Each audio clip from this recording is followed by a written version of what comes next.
Bienvenue aux expériences de paysage. Nous avons le plaisir ce matin d'avoir 4 participants du festival Cité Vivant de Bellastock. Antoine Aubinet et Léonard Nguyen Vante du collectif Bellastock seront là pour nous raconter l'aventure de ce collectif qui a commencé en 2006 au sein de l'école d'architecture de Belleville, palmarès de l'urbanisme en 2020. Ils organisent depuis 15 ans des festivals en plein air avec 300 étudiants. Ils testent ce sujet d'adaptation et de réemploi et d'adaptation à des sites d'urbanisme transitoire. Ils étaient cet été donc au festival Cité Vivant à Évry-Courcouronnes en Essonne, au CAP, le Centre d'art, d'architecture, de paysage et de patrimoine.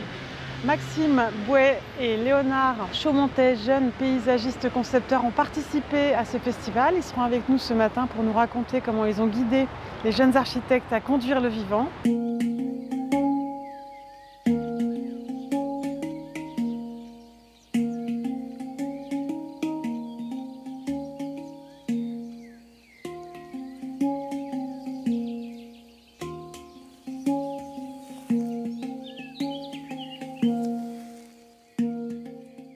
Alors bonjour tout le monde, on est ici sur le chantier chemin sur tout le parc. On s'est réunis ce matin entre encadrants paysagistes pour tracer un peu la cohérence du parc global, puisque ce qui se passe ici, c'est qu'il y a des modules qui ont été installés par les architectes. Le premier jour, donc hier quand ils sont arrivés, ça a été leur installation. Aujourd'hui, ils font l'installation pour les autres, pour le public, pour le maire qui va venir samedi, pour les gestionnaires. Donc il y a une réflexion qui sort un peu de l'objet et qui est un peu plus à l'échelle du parc.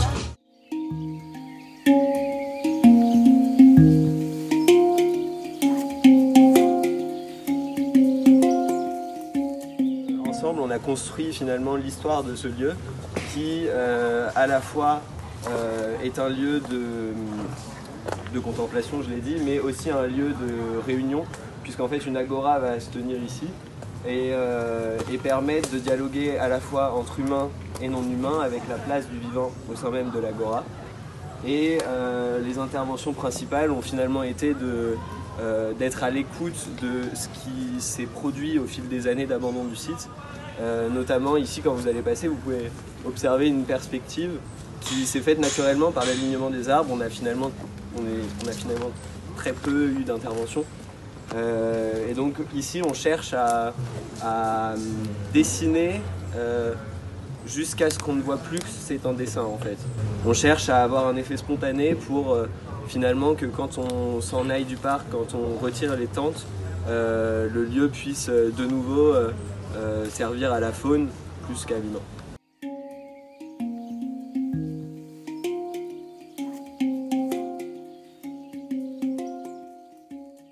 Bonjour à tous, merci de nous accueillir.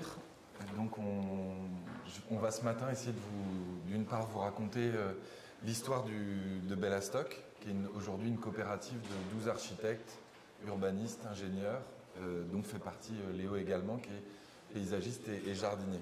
Ce qu'on va essayer de vous montrer, c'est comment est-ce que dans le temps, notre appétence pour le terrain et pour les matériaux nous a amené à avoir une plus grande considération pour les ressources et de fait se rapprocher des paysagistes qui avaient les compétences pour nous transmettre et nous apprendre comment est-ce que le vivant, comment est-ce que les ressources fonctionnaient et comment l'architecture finalement pouvait être la résultante d'une meilleure gestion des ressources et pas l'inverse.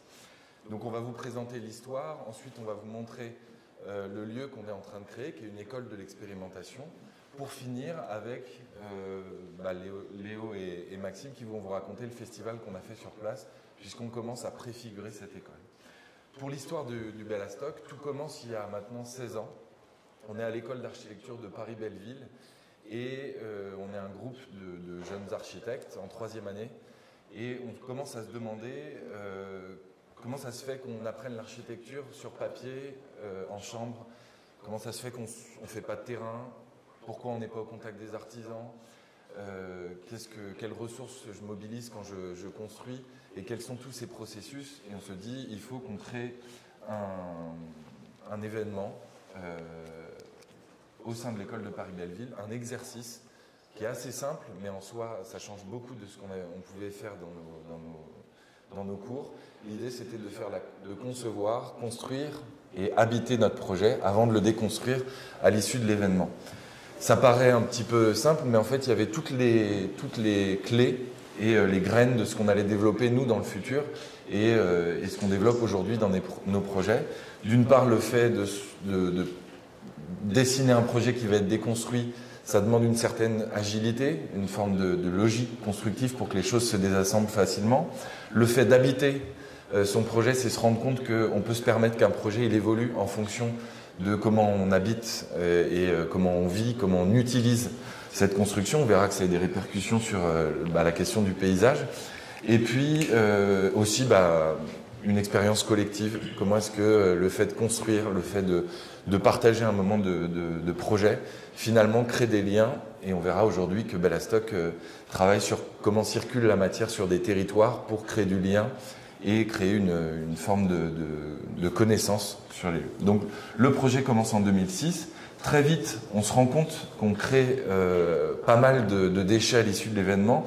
Et donc, on va commencer à travailler sur la manière d'assembler les matériaux entre eux pour pouvoir finalement restituer la matière au fournisseur qui nous l'a prêté pendant 4 jours.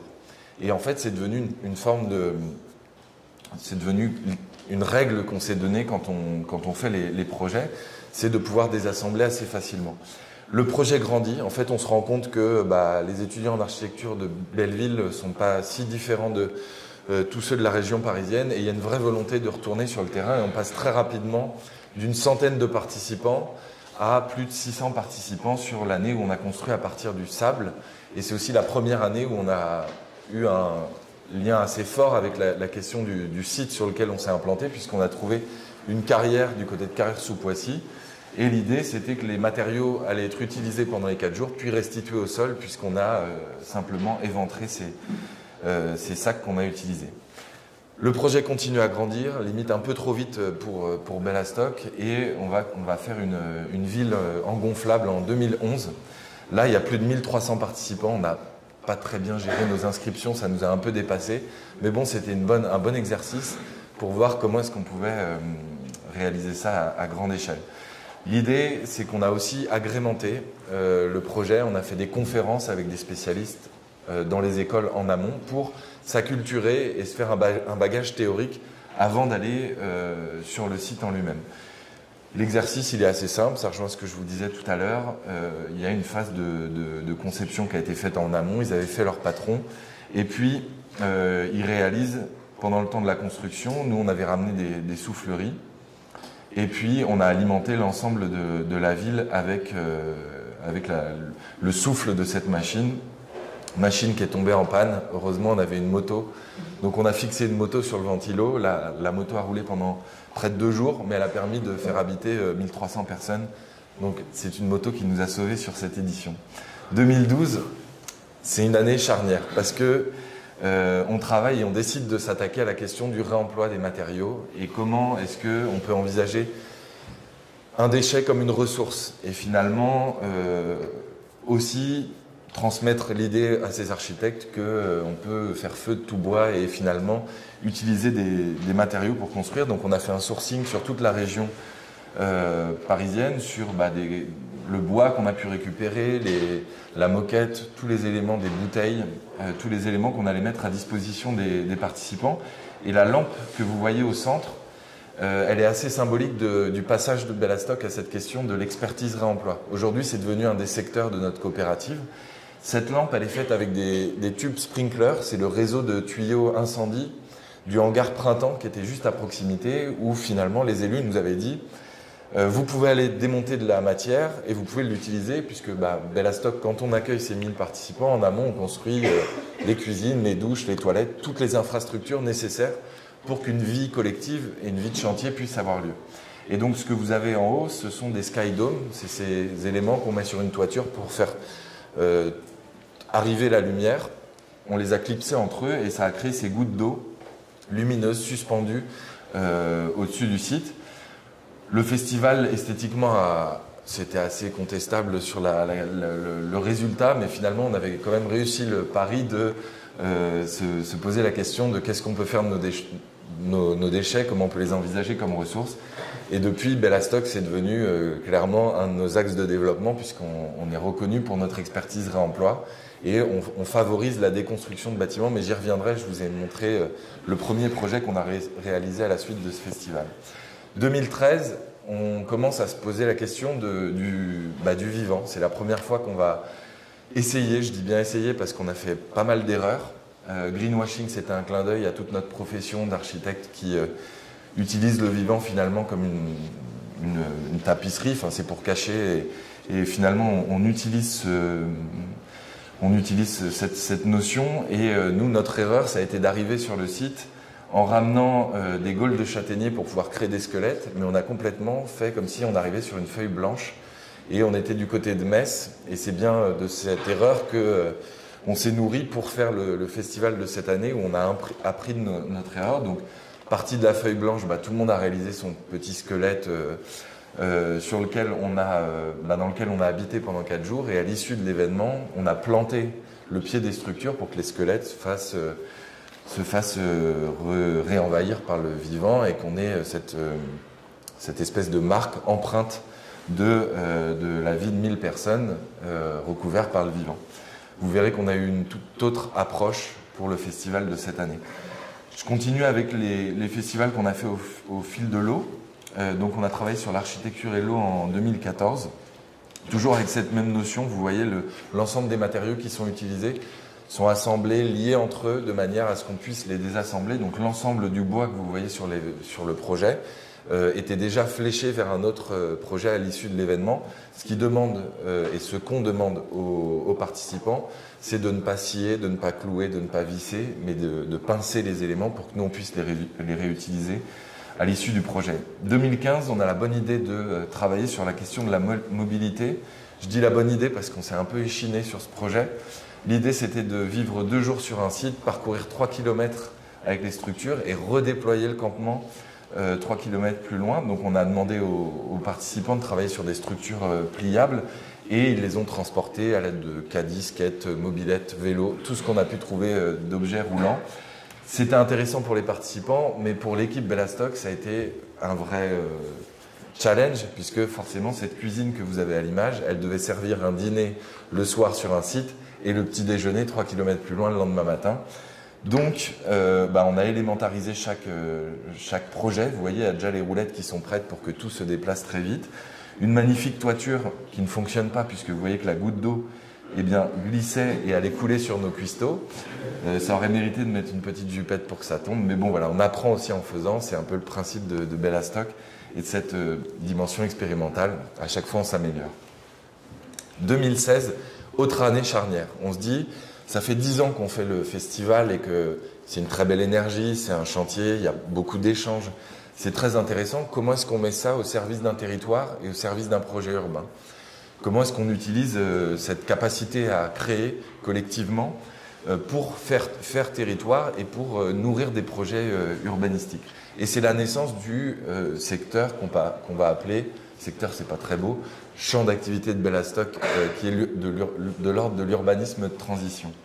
Donc le projet est tout autre, ils ne construisent pas leur abri, nous on a construit une cité artisan en amont, donc là vous avez un camping vertical de 300 personnes qui étaient sur échafaudage, une zone plutôt liée à la question de l'atelier, des matériaux qui venaient d'un centre de traitement de Veolia qui était juste à proximité avec qui on avait un partenariat pour venir récupérer des éléments dans les bennes, et puis une zone de vie collective et ce territoire d'action qui était le bord du canal de l'Ourcq avec ces grandes emprises industrielles qui allaient être transformées en quartier. Comment est-ce que nous, on peut nourrir ce travail sur les espaces publics, sur les parcs et venir amorcer, préfigurer, tester des choses sur ce territoire pour que ça nourrisse le projet urbain. Donc on a passé 2 mois sur site, on a rencontré à la fois des structures du territoire, à la fois des usagers, parce qu'on avait une machine à thé, café, et ça nous permettait d'aller créer une interface pour capter de l'information. Donc on a rencontré des gens qui faisaient de l'agriculture urbaine, d'autres qui organisaient des événements, des personnes qui faisaient à manger. Et en gros, on a établi un cahier des charges qu'on a distribué le premier jour aux équipes d'architectes et paysagistes. C'était mixte, les équipes. Ce qui leur a permis finalement de faire des installations qui, celles-ci, ne duraient pas 4 jours, mais qui restaient sur 3 mois, le temps d'un été, pour que nous aussi, on puisse avoir un retour sur expérience et comprendre comment ça avait été utilisé et potentiellement faire des préconisations pour le projet urbain. Et donc voilà un peu tous les types de structures qui sont apparues au bord du canal, comment mettre en valeur le paysage du canal, comment est-ce qu'on vient au service des infrastructures sportives. Donc on a fait un gradin en poteau téléphonique qui permettait de suivre les matchs de foot au bord du canal. Des éléments également, toujours pour s'asseoir et regarder le canal. Et puis des structures qui ne fonctionnaient pas du tout. La photo du haut, par exemple, on a mis des assises entre les joggers, les vélos et les gens qui se baignaient. Ça a été un vrai couac. Et ça, c'est quelque chose qu'on a pu retirer puisque c'était juste un test. D'autres éléments qui ont beaucoup mieux fonctionné, cette station fluviale des péniches qui partait de Jaurès pour arriver jusqu'à Bobigny, ça a été un vrai succès. Donc, c'est quelque chose qui a été pérennisé dans le projet. C'est ce que permet l'urbanisme de transition, c'est de tester des choses et de voir si ça fonctionne et si ça apporte dans le projet. Voilà, donc les séries de projets et puis des éléments qui ont été déconstruits directement à l'issue de la semaine. Vous imaginez bien qu'une chaise à 5 mètres de haut, on n'a pas eu l'autorisation de la mairie et des élus pour pouvoir la laisser sur place. Mais bon, on a essayé. Alors, en parallèle, on s'est aussi attaché à voir est-ce qu'on pouvait travailler sur des sujets d'actualité. Donc il y avait les terres du Grand Paris, les terres excavées, comment est-ce qu'on pouvait en faire une matière à construire, toujours avec cette même logique de ne plus envisager les choses comme des déchets, mais bien de la matière à construire. Donc sur le même site où on avait fait l'événement sur le réemploi, on est reparti du côté de l'île Saint-Denis. On a travaillé avec le laboratoire Cratère, qui est un laboratoire spécialiste de la question de la construction en terre. Et on a travaillé à la transformation de terre de déblai, que vous avez ici, en blocs de terre comprimés. C'est une espèce de grande brique de 30 par 15. Et on a fait 17 000 blocs de terre comprimée pendant près de 2 mois pour préparer l'arrivée des festivaliers. On leur avait mis de la terre meuble aussi pour qu'ils puissent tester d'autres manières d'utiliser ce matériau. Donc ça, c'est le brief de départ quand ils arrivent au début de l'événement. Et puis, on est parti sur 4 jours d'expérimentation avec cette matière. Je vous ai ramené les plans pour que vous puissiez voir un peu l'évolution pendant les 4 jours du festival, puisque chaque jour a un peu sa teinte et sa dynamique. Le premier jour, ils vont construire les premiers murs qui leur permettent de s'abriter au moins le premier soir pour être coupés du vent et de l'eau s'il y en a. Le deuxième jour, on voit apparaître tous les systèmes de distribution entre les équipes et les moellons au centre sont devenus des espèces de couloirs en hauteur. On ne l'avait pas fait exprès, mais finalement la répartition de la matière en amont a carrément dessiné la ville. Et puis le troisième jour, quand on ouvre au public, c'est le moment de l'interface pour que du public puisse venir découvrir ce qu'on a construit. On a vraiment le moment le plus abouti. On voit même l'apparition du jacuzzi, qui était une piscine debout sur le festival, avant de laisser place à cette empreinte qu'on a là. Et donc là, on voit la marque de ces 500 personnes qui ont vécu pendant 4 jours. Donc c'est une manière assez marrante de faire du paysage finalement en l'habitant. C'est peut-être une amorce de ce qu'on va voir par la suite. Les blocs de terre comprimés, bien sûr, sont reconditionnés et on en a fait un lieu dédié à la restauration dans le 93 et tous les blocs ont été réemployés. 2018, on travaille sur la question d'une ville dans les arbres. Gros défi technique parce que 500 personnes qui se baladent sur des filets. On a dû s'accompagner de pas mal d'élagueurs et de personnes du monde de l'escalade pour faire un événement qui soit quand même qui se fasse en toute sécurité avec nos toitures en voile de parapente qu'on avait récupérées en amont.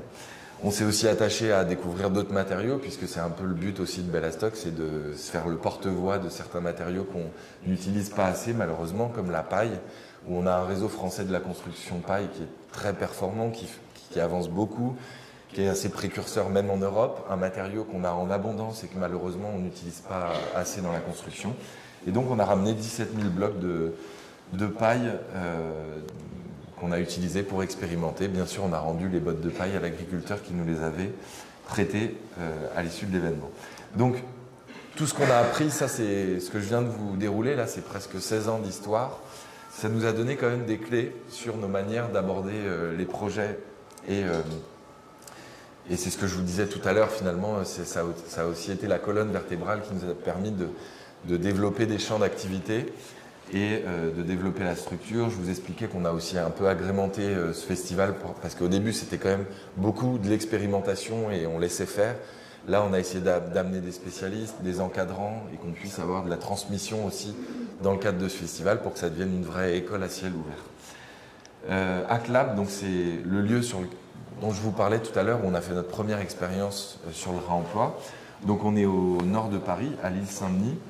On a un bâtiment qui est le hangar Printemps, qui a été construit en 1965, déconstruit en 2013. Finalement, le bâtiment n'était pas abîmé ni malsain, mais c'est juste qu'on n'a pas pour habitude de rénover, de réhabiliter.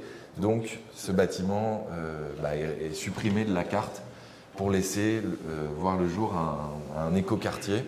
Finalement, c'est contestable cette manière de traiter la matière.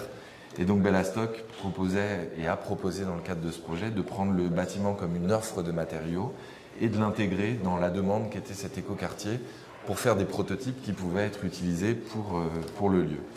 La première phase, elle est assez simple, on diagnostique, on décortique le bâtiment élément par élément pour comprendre de quoi le bâtiment est composé. On essaye de caractériser chaque élément pour aussi accompagner les entreprises de déconstruction sur la manière de récupérer la matière et en prendre le plus grand soin pour qu'on puisse le réinjecter dans un nouveau projet. Et puis on a suivi comme un reporting, parce que c'était notre première, comment est-ce qu'on démolissait de manière conventionnelle un bâtiment pour aussi avoir les clés et comprendre comment nous, sans créer de surcoût, on pouvait utiliser les mêmes machines, les mêmes engins, les mêmes ouvriers et travailler avec eux à une déconstruction sélective plutôt qu'une démolition. Et on a vu apparaître des éléments, comme vous voyez, ces poutres qui sont tombées, qui créent ce type de pierre avec deux faces planes, qui nous ont permis de créer les premières voiries pour proposer à la maîtrise d'ouvrage de faire toutes les allées du parc de l'écoquartier à partir de ce matériau. Vous imaginez bien que ça a plein d'avantages, ça nous évite de rebroyer la matière qui dépense la même énergie qu'on avait mis à l'époque, ça nous évite du transport de matériaux pour évacuer la matière. En plus, on sait rarement comment finit cette matière, on a tendance à le mettre chez le voisin d'après et l'enfouir. Donc ça a toutes ces qualités et en même temps ça permet de faire monter en compétence les acteurs locaux et travailler à cette question de la taille de pierre. On y reviendra puisque c'est Léo qui a beaucoup travaillé sur ce sujet. D'autres filières qu'on a réemployées, donc là, par exemple la filière métal dans le bâtiment, qui nous a permis de créer ce type de passerelle, avec toujours ce même but du jeu, mettre en scène ce que l'on construisait au fur et à mesure, pour que ça puisse nourrir la réflexion de la maîtrise d'ouvrage et lui montrer que c'était possible. Les poteaux du hangar, on s'est rendu compte qu'il y avait des gradins paysagers dans le projet. Donc pareil, on a commencé à faire des systèmes de bordure pour le lieu, notre équipement de chantier, à partir de ces mêmes poteaux. Nos missions, elles se sont réparties en trois choses. D'abord, avoir un équipement de chantier sur place qui accompagne le temps du chantier. Une expertise réemploi, c'est 6 prototypes réalisés à partir des matériaux issus de la déconstruction pour l'écoquartier. Et ce qu'on a joliment appelé habiter le changement, c'est plus accompagner le projet puisque c'est quand même 3500 habitants qui allaient arriver sur une île où ils sont 7000. Donc il y a aussi comment est-ce qu'on crée du lien, comment est-ce qu'on fait pour que le chantier ne soit pas un endroit complètement opaque, créer une perméabilité et en faire un lieu de lien, un lieu de création. Et donc, qui dit lieu de création, on a invité une série de 10 artistes, scénographes, paysagistes, il y a vraiment tous les domaines, et on leur a dit, partez de cette matière du site, développer une œuvre ou une réflexion qui puisse nourrir le projet. Donc là, on a Simon Boudvin, qui est architecte et artiste, qui a fait un dolmen à partir des pierres de fondation du site. On a réemployé nos lampes. On voit qu'il y a des designers qui ont travaillé sur les déchets du métal. Nous, on avait fait un système de GR où tu pouvais te balader sur les tas de béton. Vu que le béton changeait, enfin l'état bougeait quasiment chaque mois, ça nous permettait de créer des points hauts. Puis on avait sympathisé avec les conducteurs d'engins qui nous tassaient les pentes et on avait fait des belvédères pour comprendre comment est-ce que le territoire était en train de bouger. Des scénographes qui ont travaillé sur la barrière de chantier, comment l'accidenter et puis donner envie au public de venir découvrir ce qui se passe à l'intérieur. Et puis des séries d'éléments de design qu'on a créés à partir des matériaux sur place.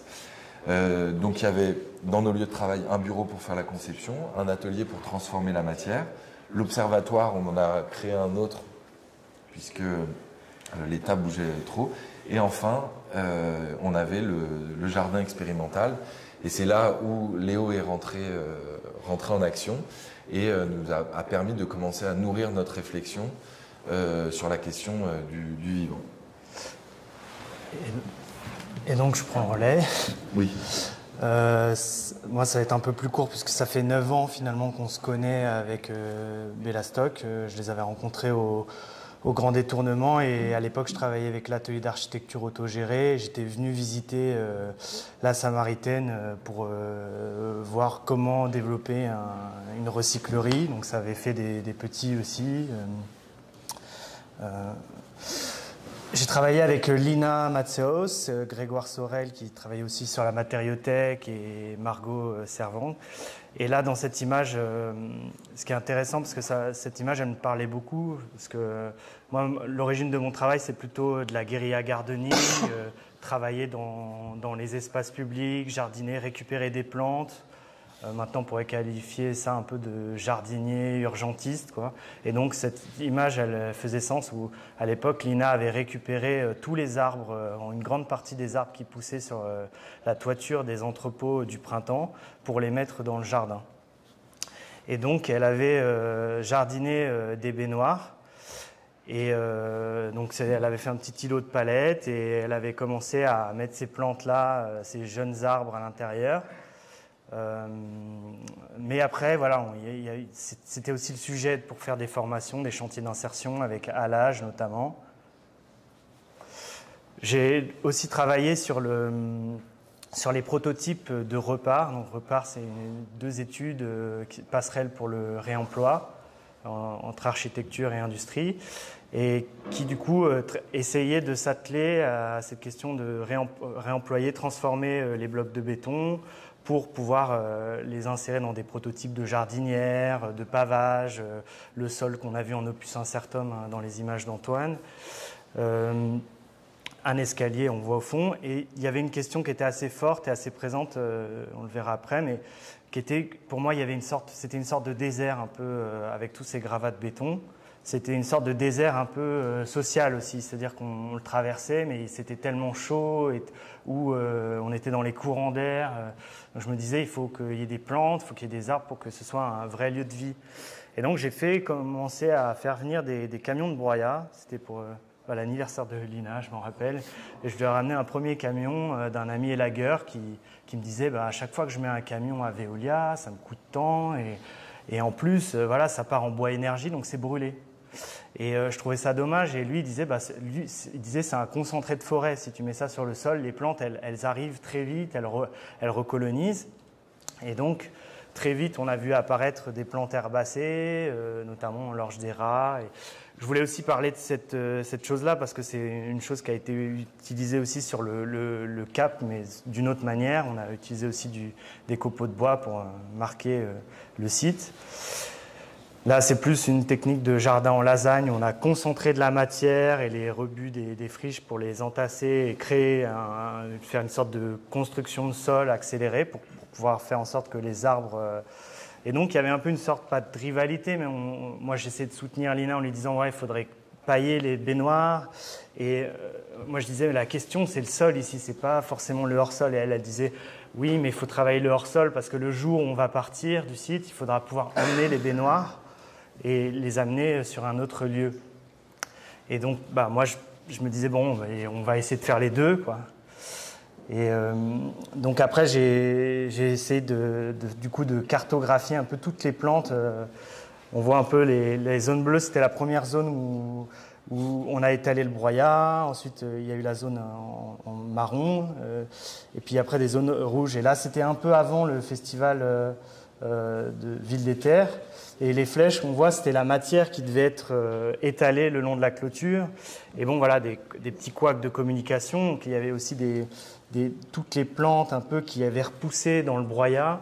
Parce qu'en fait, les morceaux de broyat, des fois, ils forment des micro-boutures où il y a des graines qui arrivent à survivre au broyeur. Et du coup, il y a toute une végétation qui commence à apparaître dans toutes ces tâches. Et ça fait une sorte de forêt un peu, un début de forêt, mais on va dire en patchwork, quoi, avec chaque espèce de plante liée à chaque camion, chaque apport de broyat, quoi. Et bon, j'aurais aimé faire une cartographie plus fine. Et finalement, il y a eu l'usine de terre qui s'est installée, couac de communication entre Bellastock et l'équipe des paysagistes, et la moitié du jardin disparaît. Mais c'est pas grave parce que, au final, enfin, ce que je voulais dire par rapport à ça, parce que c'est aussi, il y a toujours des petits écueils comme ça, mais ça permet aussi de faire avancer les choses et de comprendre. Voilà, donc là c'était ce couac de communication. Et sur le cap, pour en parler, moi j'aimerais c'est mon souhait et je pense qu'on va le faire, c'est d'essayer d'avoir une lecture aussi fine, voire plus fine encore, de la compréhension de ces plantes, qu'est-ce qui poussait, quelles sont les pépinières, les pouponnières d'arbres, qu'est-ce qui pousse. Et quand on avait visité le site avec Pablo Georgiev de Coloco, la première fois au Cap, et ben on a du coup vu qu'il disait si on rentre là-dedans, on va faire un carnage, quoi. Si les jardiniers de la ville rentrent là-dedans, et on leur avait demandé simplement une mission de mise en sécurité des arbres, et ils sont rentrés, mais ils ont voulu faire l'entretien total du site. Et là, moi, je devais faire une mission d'entretien, une mission paysage avec Bellastock, mais qui a disparu. Donc cette cartographie, à cause du Covid, on n'a pas pu la faire. Puis après, il y a eu la communication avec les services de la ville qui était un peu brouillée, puisque à la fin, en gros, j'en sais rien, il y avait une mission de paysage qui n'a pas pu être attribuée à cause de la mise aux normes et en fait, le dépôt, en fait, ils ont dû déposer un permis pour rendre ERP les bâtiments dans un site qui n'était pas ERP. Et du coup, la mission de paysage a disparu. Il est resté un reliquat. J'ai commencé un potager, donc ça m'a permis de faire une veille et d'éviter le pire. Donc de laisser un peu de matière sur le site. Mais on en reparlera après, ils vont expliquer. Mais je voulais aussi expliquer aussi comment le site, en amont, du coup, il y a eu quand même 46 mètres cubes de matière qui sont sortis du site. Donc ces matières, vu que le cap va exister, on peut présupposer que toutes ces matières vont être récupérées d'une manière ou d'une autre par les moyens, les différents projets. Et c'est ça qui est intéressant sur le cap aussi, quoi, de voir. Voilà. Et sinon, je suis rentré dans Bellastock aussi par la question du compostage et des matières organiques sur le festival. Après le grand détournement, j'ai fait d'abord le compost pour 1000. Et puis après, ce qui est bien dans le festival Bellastock, c'est un peu un festival décroissant. Enfin, et maintenant, il a tendance à stabiliser, mais il a trouvé sa bonne taille, quoi. Maintenant, on est autour de 200-300 personnes. Mais avant, 1000 personnes, d'un coup, il faut traiter le compost en 4 jours de 1000 personnes et les eaux grises. Et donc moi, je faisais tout ça dans le festival, quoi. Là, j'ai beaucoup appris de comment traiter l'urgence aussi. Voilà. Mais pour terminer sur le cap et laisser la parole, et de laisser la parole aussi à Maxime et Léonard, c'est que moi je me suis un peu mis en retrait sur ce dernier festival où je préférais laisser la main de Léonard à Léonard pour que il encadre aussi les encadrants. Donc moi j'étais simple encadrant, observateur et donc j'avais la connaissance de ce qui s'était passé avant et je voulais les laisser avec un regard neuf aussi sur ce site. Voilà. Merci Léo. Alors, Léo, vous parlez du cap, c'est très bien, ça me fait la transition. Donc Bellastock, depuis, on s'est spécialisé dans le réemploi, on continue l'urbanisme de transition. Les études, c'est ce dont parlait Léo, c'est Repart par exemple, ou d'autres études qu'on fait pour accompagner les politiques publiques, pour aussi favoriser cette attention aux ressources et cette question, la dimension sociale aussi de nos projets, et la partie formation. C'est finalement le festival qui s'est étoffé. Et donc, on nous a proposé, après 16 ans d'école via le festival, de créer et de travailler sur la construction d'une école d'expérimentation à échelle 1 qui permettrait de croiser les disciplines. Donc, ce que Léo appelait le CAP, c'est le Centre Art, Architecture, Paysage, Patrimoine. où le but du jeu va être de tout ce qu'on a appris nous en faisant, de le transmettre à des jeunes architectes, paysagistes ou artistes.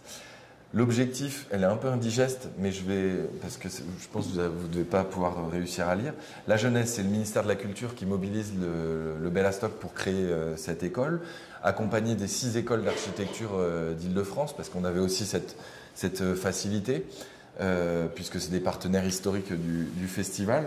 Et les objectifs sont d'abord de croiser les disciplines, donc ce qu'on a fait via le dernier festival, de travailler sur le lien entre la pédagogie et des entreprises, donc que le CAP puisse accueillir à la fois des étudiants en formation initiale, mais qu'on puisse faire de la formation continue pour des professionnels qui voudraient s'intéresser au biosourcé, à la construction en réemploi, enfin très varié, mais que ça soit ouvert et que ça parle de comment est-ce qu'on aménage nos territoires de manière respectueuse et écologique, en quelque sorte. On parle aussi de l'impact que peut avoir ce lieu sur le territoire d'implantation. On est du côté d'Évry-Courcouronnes, donc c'est au sud de Paris, en Essonne, et faire en sorte que ce lieu devienne un lieu outil, c'est-à-dire qu'on puisse, à partir du CAP, aller travailler sur le territoire alentour, et aussi faire en sorte que les 11 hectares de bois que je vais vous montrer en photo après puissent devenir un lieu qu'on vient visiter pour découvrir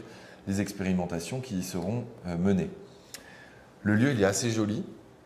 On est dans le quartier de Grand-Bourg. C'est le Évry qu'on connaît moins, puisqu'on connaît mieux la ville nouvelle qui a été construite de l'autre côté de l'autoroute. Mais il y a une partie de Évry qui est en bord de Seine. Et donc, on a la maison Sainte-Geneviève, qui appartenait avant au château de Grand-Bourg, qui, avec ses dépendances, donc le pigeonnier sur la photo de gauche, donne sur un magnifique parc avec cette grande percée qui descend jusqu'à la Seine. En bas, on a le RER qui passe. Et on a cette forêt qui a été fermée pendant près de 10 ans, puisque la maison de Sainte-Geneviève et son parc ont été pas laissés à l'abandon, mais en tout cas n'étaient plus utilisés. Et donc, il y avait un vrai intérêt sur notre arrivée là-bas, sur comment est-ce qu'on arrive sans tout abîmer, bien que on passait quand même après les services mairie qui avaient fait l'entretien. Et nous, par manque de maîtrise, on ne savait pas en quoi ça consistait une mise en sécurité. Et c'est vrai que j'ai vu le désarroi dans les yeux de Léo après leur venue, mais moi je ne me rendais pas compte. Pour moi, mise en sécurité, c'était important vu qu'on allait accueillir 300 personnes, ça comptait. Ce qu'on a fait, c'est comme ce lieu, il va devoir être en chantier pendant plusieurs années pour s'affranchir de tous ces temps de chantier qui peuvent prendre 3, 5 ans. Là, ça fait déjà 2 ans que le projet est en cours. C'est en pleine négociation sur comment est-ce que les écoles, le ministère, qui s'empare de l'outil. On a dit on va construire des installations sur le site, donc une cuisine, des douches et des toilettes qui nous permettent de faire les premiers projets sur place. On a accueilli des premières sessions de workshop avec des étudiants en archi et en paysage qui finalement ont montré la grande qualité qu'avait le lieu pour accueillir des structures. Donc voilà, c'est une manière de tester. Et nous, comme je vous expliquais tout à l'heure sur les tests qu'on fait sur les projets urbains, là c'est pareil, on préfigure une école. Ce qu'on s'est dit, c'est pour commencer à faire vivre ce lieu, il faut qu'on utilise le festival, qui est un véritable outil de développement pour un territoire et pour un projet, et qu'on qu'on écrive le récit de ce qu'on souhaite créer sur cette école qui est le CAP. Donc la première année, on s'est dit, il faut travailler sur la question de s'implanter. Comment est-ce qu'on arrive sur ce site et la biodiversité qui s'est recréée, comment est-ce qu'on ne réduit pas à néant ce lieu, comment est-ce qu'on travaille sur des ressources présentes, comment est-ce qu'on travaille sur l'impact sur le sol que peut avoir un projet comme le festival ou comme une école à long terme, comment est-ce qu'on vient s'intégrer dans le plus grand respect possible. Et pour ça, il était clair que nous, on n'avait pas les compétences et qu'il fallait qu'on aille chercher nos confrères paysagistes pour qu'ils nous apprennent comment est-ce qu'on arrive sur un site et comment on vient s'intégrer intelligemment sur le lieu. L'année prochaine, on va travailler sur s'outiller. Comment est-ce qu'on lui donne une meilleure capacité de production? On va travailler avec les compagnons du devoir, avec toute la bande du Low-Tech Lab, et on va travailler sur ces outils, l'énergie dont on a besoin pour pouvoir outiller le lieu. Et puis on terminera ce cycle, ce triptyque, avec s'ouvrir. Une fois que le lieu aura atteint sa dimension d'outils, on pourra aller travailler sur le territoire alentour puisque la ville d'Évry-Courcouronnes et ce modèle de ville nouvelle a bien besoin qu'on aille remettre de l'échelle humaine, recréer du lien dans des territoires hyper distendus, dans un lieu qui a été complètement dessiné pour la voiture. Il y a des vrais enjeux sur aller travailler sur les alentours. Donc voilà un peu comment s'est construit l'année de s'implanter. On commence avec des conférences, notamment de Sébastien Marot qui est venu et qui était le parrain de l'événement. Des chantiers sur place pour aller découvrir le site. Ça, c'était avec Maxime et Léonard. Et puis la ville éphémère qui a lieu sur 4 jours. Mais ça, je vais laisser les gars vous présenter un petit peu plus en détail comment ça s'est déroulé sur les 4 jours. Oui. Merci Antoine. Merci. Et merci Léonard. Donc tout d'abord, on est super content d'être invité ici. Et très content aussi d'avoir été invité par Bellastock, parce que c'est peut-être pas une première, mais en tout cas pour nous assez inédit d'avoir l'occasion de travailler enfin avec des architectes une fois qu'on sort de l'école. Voilà, il y a eu le temps un peu d'apprivoisement avec la bête qu'est l'architecte, et puis d'ailleurs je pense qu'il y a eu un temps d'apprivoisement du côté de Bellastock pour nous aussi. Avant tout, je vais encore, et merci à la FFP aussi de nous inviter, on est très content d'être ici. Donc on n'était pas seuls, hein. Là aujourd'hui, Maxime et moi, on représente Antonin, Hugo, Odile, les 2 Manon, Mathieu, Cécile, Clément, Julien, Emma, Oscar, Yétécha, Nicolas, Léonard et Maxime, qui étaient aussi des encadrants, du coup, qui ont fait partie du festival. Nous, effectivement, on prend le train en marche, comme d'ailleurs un peu chaque projet de paysage, ça consiste à prendre quelque chose qui est déjà là et qui sera là après nous. Donc on arrive dans le parc du Cap qu'on connaît absolument pas, et c'est une découverte qui est assez étonnante parce que, évidemment, on savait pas du tout où est-ce qu'on allait arriver, on avait peu préparé notre venue. En fait, on s'est laissé la surprise sur place. Donc évidemment, le site est imposant, il est puissant, et il y a des premières impressions de boisement très haut, parce qu'il y a une perspective qui est assez petite. Donc bref, on a commencé à esquisser nos premières intentions, pas de dessin, puisque le but c'était quand même que les participants au festival, et ça c'était aussi la discussion de groupe qu'on a eue une fois sur place, puisqu'on était, je sais pas, peut-être un peu moins de 10 sur place. Donc c'est une exploration de groupe, et la discussion nous a mené à, évidemment, on n'est pas là pour brider les participants. Le but c'était vraiment de les amener et de donner une direction. Donc ça a consisté déjà à, une fois sur place, à penser à la phase chantier, en fait, au processus de fabrication, et donc à la répartition des équipes qui, pour être très pratique, devaient, en fonction du nombre de participants, se répartir avec le nombre d'encadrants qui géraient le groupe. Et d'ailleurs, le mot encadrant, nous, au début, ça nous a surpris, parce qu'effectivement, encadrant, ça veut donner un cadre. Ah oui, pardon. Encadrant, c'est donc donner un cadre, et donc il y avait ce mot-là. Qu'est-ce qu'il avait, quel rôle il nous donnait. Donc il y avait un peu cet a priori-là, je pense. Et quoi qu'il en soit, une fois sur site, on a exploré comme on sait le faire en fait en sortant de l'école, c'est-à-dire en allant partout et en regardant tout. Et donc évidemment, une fois arrivé dans le parc, on arrive dans une profusion fertile végétale. En plus il pleut, donc il y a une humidité, il y a une richesse du sol. On est à côté de la Seine, le sol est très riche, et on arrive et on explore aussi les limites du parc, qui sont en fait assez étroites. Et pour rappeler l'enjeu majeur du parc, ça me paraît essentiel de revenir sur le boisement qui, en fait, comme tu l'as dit Antoine, est lié à un abandon. Donc ça veut dire qu'on part d'un état initial où on a des arbres qui sont sur place, qui appartiennent au domaine, donc à une propriété privée. Ensuite, il y a un abandon du parc. Généralement, c'est comme beaucoup de parcs, en tout cas, qui ont été récupérés par les communes. Il y a un abandon, il y a un manque de gestion, la tempête de 99. Donc on se retrouve avec beaucoup d'arbres qui sont tombés. Et les clairières, elles, sont l'opportunité en bord de Seine pour plein d'érables de pousser et donc qui viennent aussi boucher des clairières. Et donc là, d'un point de vue forestier, ça fait des très grands arbres très fins qui s'élancent vers la lumière, donc ce que les forestiers peuvent appeler des sprinters. Et donc ça fait des arbres allumettes. Et nous, aujourd'hui, on est arrivé à ce stade-là, voire même celui d'après, qui est que justement ces arbres très fins ont une certaine fragilité. Donc là, c'était l'état des lieux dans la partie du parc délimité. Et il y avait peut-être un autre constat dans la partie du bas qui était que c'est une forêt abandonnée. Clairement, que c'était peut-être aussi intéressant d'avoir une forêt intouchée.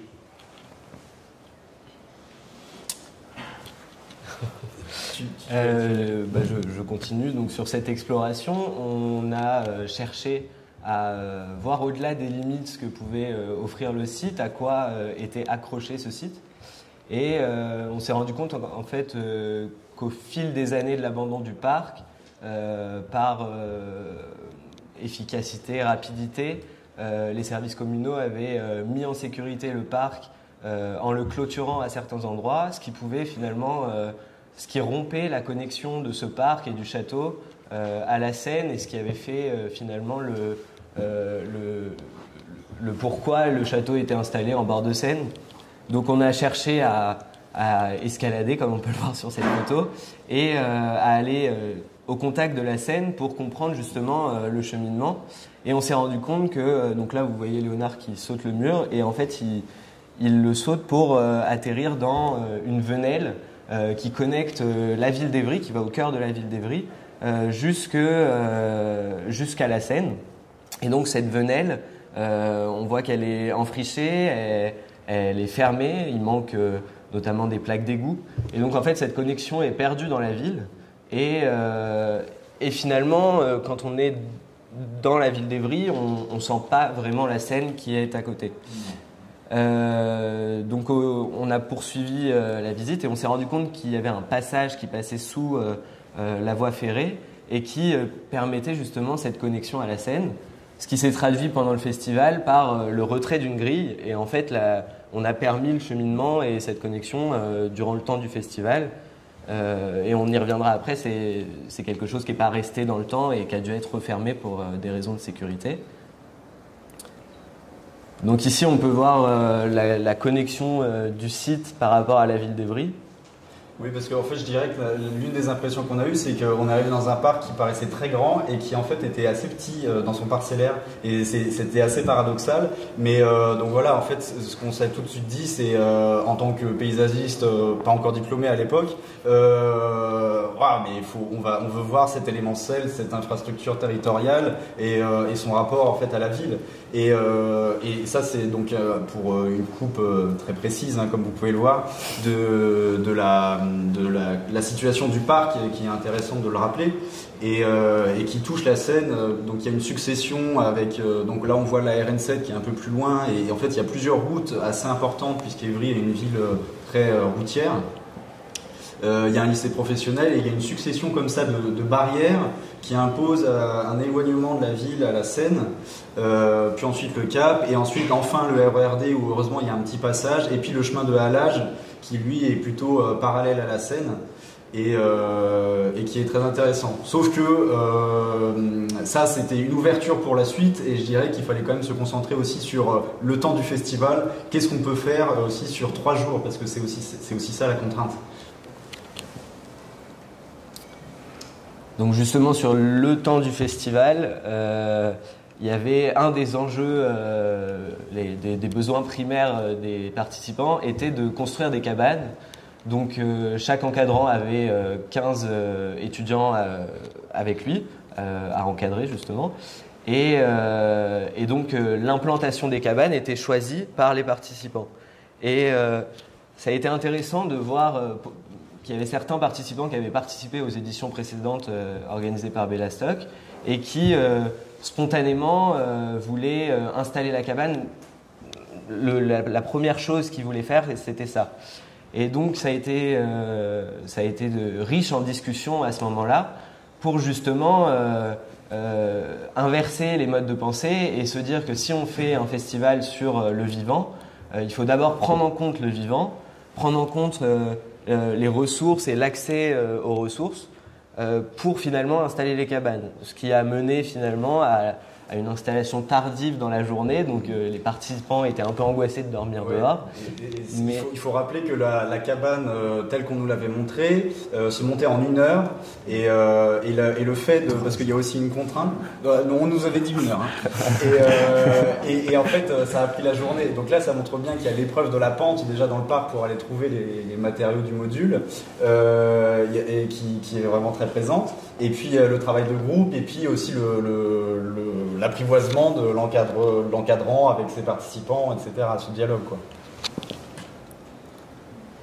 Justement, concernant l'encadrement, donc comme on l'a dit déjà, c'était un petit peu perturbant de s'appeler encadrant. Tout à l'heure, tu disais même spécialiste. C'était intéressant de voir qu'en fait, une fois dans le parc avec notre groupe, on était au même niveau qu'eux et on était face à un monde vivant foisonnant et finalement n'importe quel spécialiste se retrouve au même niveau, celui d'apprenant face à la végétation qui s'est développée. Donc ici vous pouvez voir mon groupe, on a commencé par une discussion où spontanément on s'est installé en cercle à cet endroit-là et c'est quelque chose qui est resté après dans notre aménagement, vous allez le voir. Et on s'est d'abord tous présentés en répondant par la même occasion à la question quel est notre rapport au vivant. Et cette question en fait nous a fait prendre conscience qu'on a tous un lien à 1 ou 2 générations à des membres de notre famille qui cultivaient ou qui pouvaient produire leur alimentation par exemple. Et finalement, des personnes qui sont arrivées, les participants qui sont arrivés en se disant, j'ai que nul, mais en se disant non sachant pour intervenir sur le vivant, se sont rendus compte que c'était quelque chose d'inné et qu'il fallait juste le réactiver pour passer à l'action. Et donc on a aussi discuté à ce moment-là de quels éléments on avait envie de révéler dans chacun des secteurs choisis par les groupes et quels étaient les objectifs principaux de la réhabilitation de ce parc pour une potentielle réouverture aux habitants d'Évry. Et parmi les critères principaux, il y avait la question d'ouvrir sur le paysage et donc d'ouvrir sur l'extérieur du parc, ce qui s'est traduit ici par un gradin, une estrade faite avec des bûches pour permettre de pouvoir, juste en nettoyant une partie du mur, de pouvoir regarder au-delà du mur et se rendre compte que il y a une venelle justement dont je vous parlais tout à l'heure qui connecte à la Seine. Et ici sur la première photo, vous pouvez voir une habitante avec sa fille qui se sont rendus compte de cette venelle et qui, on en parlera un peu plus tard, ont pu après en faire part à monsieur le maire qui est venu lors de la visite du dernier jour. Et justement cette petite fille avec son petit frère nous ont raconté au cours de la visite qu'ils étaient habitants limitrophes du parc et qu'ils avaient passé leur enfance à justement enjamber le mur du parc pour aller observer les papillons dans cet endroit foisonnant de vie mais fermé au public. Et voilà pour l'instant. Donc là, c'est la fin de la première journée. On est évidemment perplexe, on atterrit, on ne sait pas très bien où on va encore, hein, parce que clairement c'était un processus commun, ou presque. On avait quand même une idée d'où on allait, sinon on n'aurait servi à rien. Donc là, c'est la fin de la journée. On fait un point commun avec l'ensemble des encadrants paysagistes. Et ce qui en ressort, vraiment le point principal qui ressort, c'est le fait que, en fait, ils se sont fait un lieu à eux et qu'ils étaient beaucoup dans l'objet et dans le totem. Et en fait, c'est je pense une réponse évidente pour un architecte. Il fait ce qu'il sait faire et ce pourquoi il est venu aussi. Et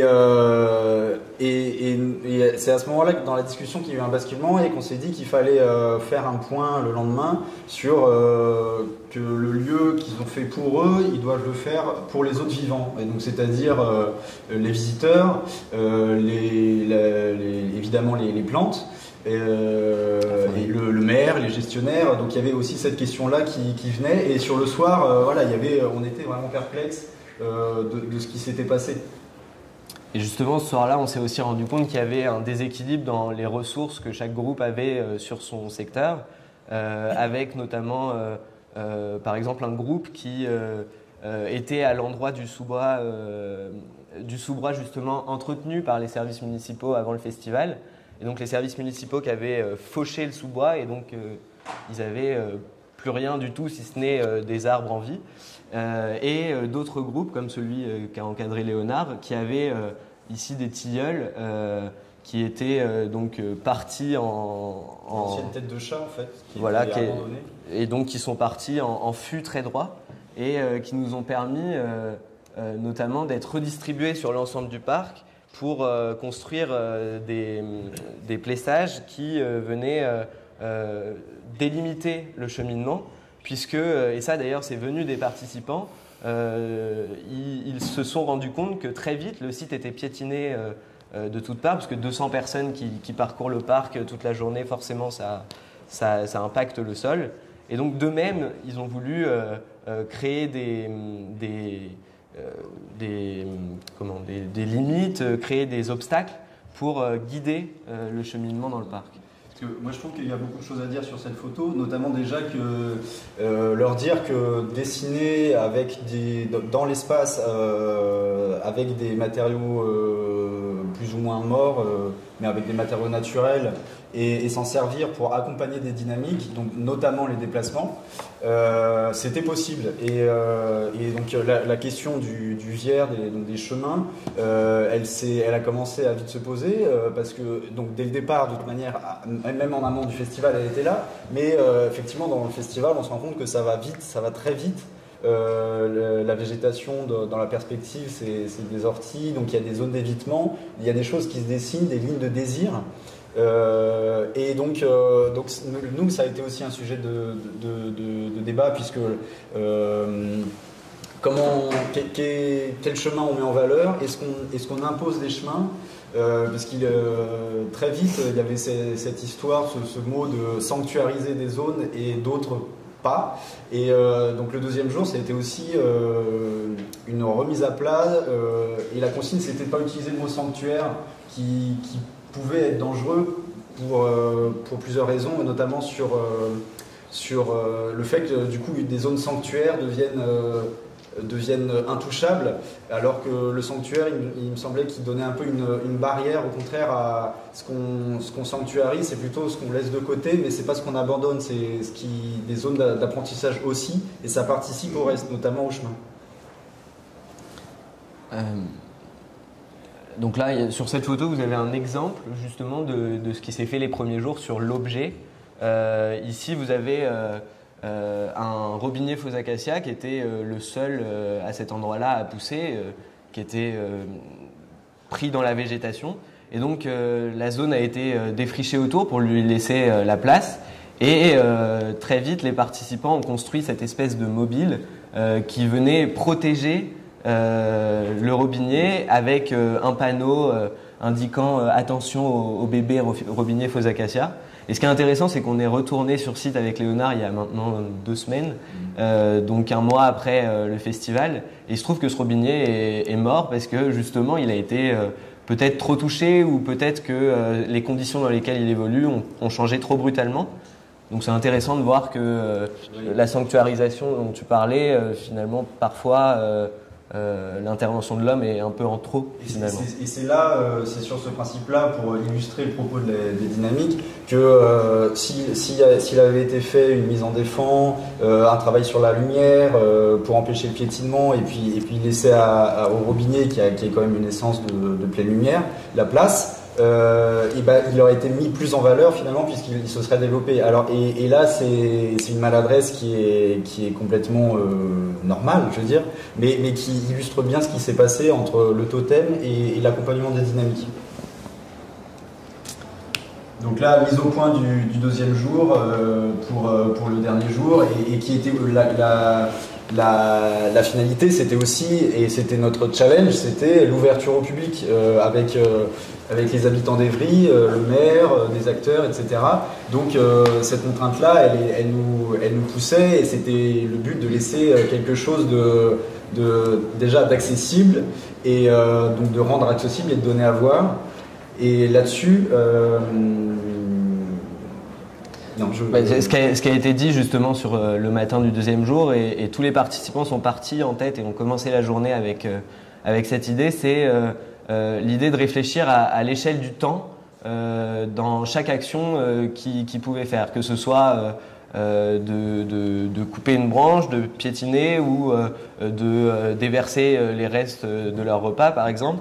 C'est de réfléchir à ce que l'action qu'ils sont en train de faire et sur quelle échelle 1 elle se situe. Est-ce que c'est l'échelle d'une heure, d'une journée, d'une semaine, d'un an ou d'un siècle? Et avec cette façon de se questionner sur ces actions, finalement, les participants ont rectifié un petit peu les aménagements du premier jour. Par exemple, ici, ils avaient installé des ficelles pour cadrer une perspective. Et donc, on leur a dit que ces ficelles allaient disparaître à la dès l'hiver. Et donc, le second jour, ils ont choisi de décrocher du lierre vivant des arbres pour le faire glisser le faire courir sur ces ficelles. Et donc là, c'est une photo que j'ai prise il y a 2 semaines, donc le lierre est encore en vie. C'est le lierre qui va finalement cadrer et qui va poursuivre l'effort humain de départ pour justement dessiner la suite du parc et son évolution. Ici, vous voyez des aménagements qui ont été faits avec des matériaux trouvés sur place, justement. Et en fait, certains aménagements se sont faits aussi en réponse au surpiétinement des premiers jours. Et très vite, les participants ont choisi de ne pas connecter tous les espaces entre eux, mais de créer aussi des espaces belvédères, des endroits cul-de-sac qui finalement stoppent l'homme et laissent place aux autres vivants. Et cette scène-là qui a été faite par le groupe d'Audi, il me semble, elle parle aussi du fait que il ne s'agit pas de... Là, c'est une forme de rencontre avec le vivant par l'observation. Et ça en fait partie. Et ce que j'ai dit Jacques Coulon notamment, c'est sur le beau, où là il n'est plus question forcément de belles formes, mais le beau il devient dans les interrelations et dans la compréhension d'un milieu, d'un site et de la manière dont il est transmis aux autres. Ici on peut voir d'autres mises en défend qui ont fonctionné, puisqu'on voit que les endroits les plus piétinés, donc la végétation met plus de temps à revenir, et au contraire d'autres zones où la végétation se développe assez rapidement. Et on peut voir aussi la dégradation, donc ici des ramets qui ont été mises en place, la dégradation très rapide des matériaux et finalement le besoin pour ce parc d'un suivi et d'une suite dans ce type d'installations qui sont à renforcer, à poursuivre. Et donc finalement un aménagement qui se fait sur 3 jours aussi rapidement et de manière expérimentale devrait être renouvelé, et d'autres personnes pourraient venir poursuivre les efforts qui ont été mis en place pour pérenniser les aménagements finalement. Ici on peut voir donc un aménagement qui a été fait le premier jour avec cette espèce de toiture qu'ils avaient fait en branches et en ficelles, et très vite on leur a dit que ce n'était pas très durable et que ça allait très vite devenir, donner une image un petit peu hantée au parc, délabré. Donc ici, on constate en effet que ça n'a pas... Ça fait partie du droit à l'erreur, et là c'est un clin d'œil évidemment à ce que nous on a été amenés à faire à l'école dès notre première année, à l'atelier Conduire le Vivant, le 3e atelier de l'année, et qui est, je ne sais pas si c'est en réponse à Bellastock, est-ce que ça s'est fait en même temps que Bellastock, mais qui est une inspiration du département d'écologie pour nous faire faire justement, pour aller sur le chantier, et que le phase chantier soit aussi une manière d'apprendre par une esthétique du sensible en fait. Dessinée par la pratique. Ici, donc, on peut voir que des panneaux se sont faits le dernier jour pour justement, puisqu'on parlait d'une cité vivante, il y avait des codes urbains à trouver. Quels sont les codes urbains les plus significatifs finalement qui font comprendre que c'est une cité? Et donc ici, on peut voir un panneau qu'on peut remettre en cause puisque les tilleuls étaient présents et qu'on voyait le boulevard, mais qui exprime justement le passage de l'homme et de cette cité qui s'est faite sur les 3 jours. Oui, je pense que heureusement que ça s'appelle cité vivant, parce que juste cité, ça aurait pu être dangereux ou risqué. Le fait que ça s'appelle cité vivant, parce que le terme de cité, il a plusieurs sens, mais notamment celui d'une communauté fermée, et je pense que c'est pas la finalité de Bellastock, c'est pas son souhait. Et de toute manière, le but au contraire, c'est plutôt de s'ouvrir. Et là, c'est intéressant comme il ramène un vocabulaire urbain dans un parc. Je trouve que cette photo, elle est riche de sens. Et donc justement, le dernier jour a été consacré à la visite, à l'ouverture au public. Et donc on peut voir ici le public qui chemine dans les cheminements faits par les participants. Et ça a donné lieu à des rencontres, comme ici, où on voit le maire d'Evry et aussi l'adjoint au préfet, il me semble. Secrétaire général. Le secrétaire général de la préfecture, qui discute en fait frontalement avec des habitants qui leur expriment directement leur questionnement de pourquoi le site n'est pas ouvert au public, pourquoi ils ne peuvent pas profiter de cet espace de nature en ville. Et donc c'était une discussion très intéressante, notamment le secrétaire au préfet qui a abordé le fait que de nombreux châteaux adossés à des parcs faisaient partie du patrimoine français et étaient à l'abandon sur le territoire français, et finalement étaient trop coûteux à remettre en fonction, à réhabiliter. Et donc l'intervention de Bellastock et le fait d'organiser un festival sur un temps très court, sur lequel c'est le geste, la minutie du geste qui va redessiner le parc, est une solution pour finalement relever et réouvrir ce patrimoine. Donc ici vous pouvez voir le site vide une fois que le festival est parti, puisque c'était quelque chose qu'on a essayé de transmettre aux participants, c'était le fait que le festival se déroule sur 5 jours, et donc il y a 360 jours dans l'année où l'homme n'est pas présent dans le parc. Et donc qu'est-ce qu'on laisse, qu'est-ce qui est éphémère, qu'est-ce qui est plus durable. Et alors évidemment, ce qui est, même pour nous, qui est plus compliqué pour eux peut-être, mais c'est de savoir comment est-ce que leurs aménagements vont évoluer. Et ça c'est un peu l'incontournable, c'est de savoir qu'est-ce qu'effectivement ils ont laissé, mais aussi, je perds mes mots, ils sont partis. Ils sont plus là.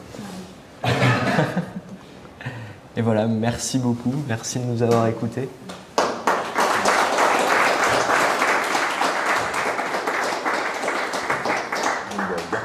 Gardez vos micros parce qu'on va vous poser des questions. Merci à tous les 4. Moi j'avais envie de vous poser une question, à la fois une première pour vous les paysagistes jeunes diplômés, et puis une autre pour vous. Donc moi je me disais en fait par rapport à votre enseignement à l'école de paysage de Versailles, cette expérience de cité vivant et en même temps vos diplômes, du coup est-ce que le festival, vous l'avez fait en même temps que votre travail de fin d'études, est-ce que ça vous a servi dans vos diplômes? Moi je ne suis pas allée voir vos diplômes mais je voulais savoir, du coup, je vous la pose en live la question, est-ce que ça vous a servi? Et du coup, est-ce que ça vous donne envie de partir dans la vie professionnelle d'une certaine manière ou pas? Est-ce que ça change des choses pour vous? Voilà, ça c'est un peu la première question pour vous. Et puis du coup, Bellastock, vous féliciter aussi pour ce travail. Je pense que je suis pas la seule à partager cette réussite qu'on voit à travers toute l'activité de Bellastock. Et du coup, c'est quoi le secret? Comment vous avez fait pour passer d'une association, d'un groupe d'étudiants à une vraie coopérative structurée, tout en ayant énormément de souplesse et beaucoup de plaisir à travailler ensemble? Voilà. Alors, Je te laisse commencer. D'accord. Bon, alors moi, il y a plusieurs choses. Merci pour cette question. Mon travail de fin d'études, il s'est orienté sur l'habitat réversible et les manières de faire une ville à travers ça. Donc oui, complètement, Bellastock, c'est tombé à point nommé pour mon projet de fin d'études. Je voudrais citer Aurélien Barraud qui dit en substance que l'enjeu climatique aujourd'hui c'est notre manière d'habiter et je trouve que ce que Bellastock a fait sur ce parc, ça renvoie à la ville recyclable dont parle Gilles Clément dans le jardin planétaire, sur le fait qu'aujourd'hui il faut inventer de manière nouvelle de faire en sorte que la ville puisse être recyclable.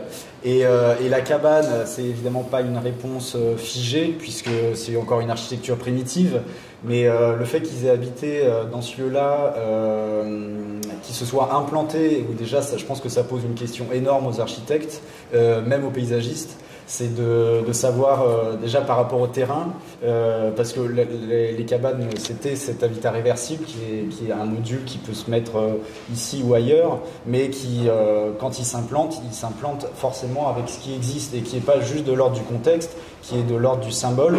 Et je me questionne sur si effectivement les villes sont recyclables, quel est le symbole?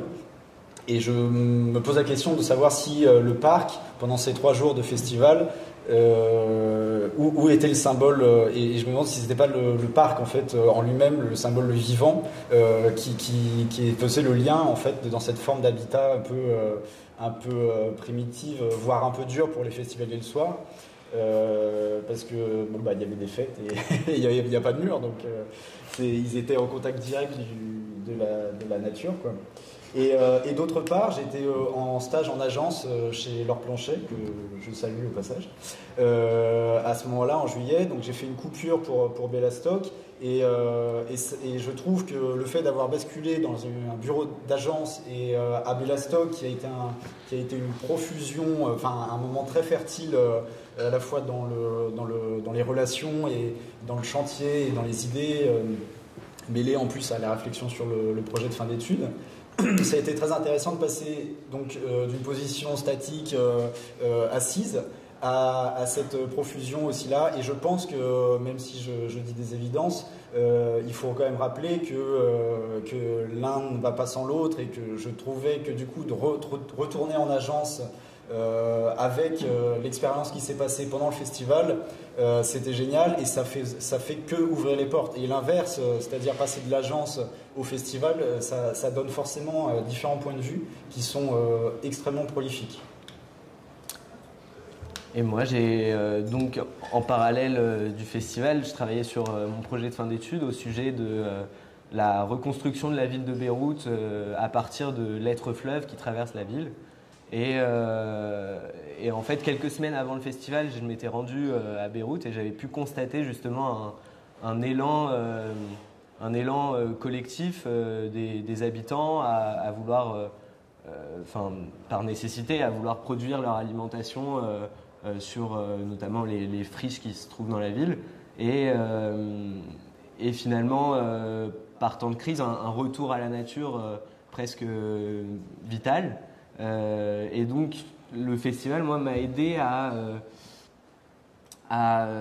avoir espoir en justement le collectif humain et ce que par les réflexions collectives on est capable de faire en très peu de temps pour stimuler le vivant et trouver sa place aux côtés du vivant. Donc c'était comme une mise en application et une source d'espoir sur ce que l'homme est capable de faire avec le vivant. Ok. C'est dur de passer après. Merci Maxime. Le secret. Alors pour ta question, Béatrice. Le secret, on a gardé cette, je pense, on l'a depuis le début, cette envie d'expérimenter, cette envie d'apprendre aussi de personnes qui nous transmettent des savoirs. Le festival, ça a quand même été une grande chance parce que ça nous a permis au fil de l'eau de nous confronter à beaucoup de sujets et de rencontrer des personnes qui ont nourri nos réflexions. Il y a une phase critique quand même, c'est la fin des études, puisque d'association d'étudiants à devenir une coopérative de 12 professionnels, c'est sûr que ça ne s'est pas fait sans mal. Donc il y a eu beaucoup d'efforts, beaucoup de travail collectif de tous les gens qui ont aussi fait en sorte et qui ont construit Bellastock. Mais on garde ce goût pour expérimenter. On expérimente même dans notre structure au sein de Bellastock. On est une société coopérative d'intérêt collectif et ça implique des questions sur... finalement, notre Bellastock est à l'image de l'écosystème qu'on a su mobiliser pendant près de 16 ans.